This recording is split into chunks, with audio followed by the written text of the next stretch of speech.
बिस्मिल्लाहिर्रहमानिर्रहीम। अस्सलाम वालेकुम। आज के इस वीडियो में जो मुख्तसर जो बात मुझे करनी है वो ये कि हम कुरान का तर्जुमा कैसे सीख सकते हैं। एक चीज़ ये कि दुनिया की सबसे आसान तरीन जो किताब है वो कुरान मजीद है, लेकिन हम कुरान को समझते नहीं, हम कुरान को पढ़ते नहीं, ये बात अलग है। लेकिन दुनिया व आखिरत में हमको जो कामयाबी देने वाली जो किताब है वो अल्लाह ताला की किताब है। तो मुख्तसर ये कि बहुत आसानी से आप तर्जुमा सीख सकते हैं।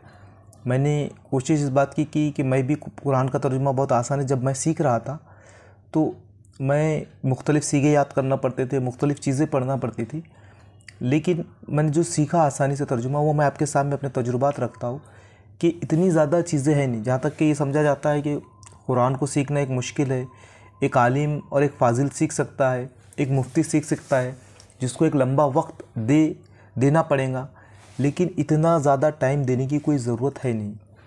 आप बहुत ही मुख्तसर वक्त में कुरान का तर्जुमा सीख सकते हैं। 1 या 1.5 महीने में अगर आप अच्छी मेहनत करें तो कुरान के तर्जुमे को सीख सकते हैं। दूसरी अहम बात ये मैं बताना चाहूँगा कि ग्रामर की कोई ज़्यादा ज़रूरत होती नहीं। असल में हम समझते ही है कि हमको ग्रामर सीखना पड़ेगा, ग्रामर में हम बहुत ज़्यादा वक्त देते हैं।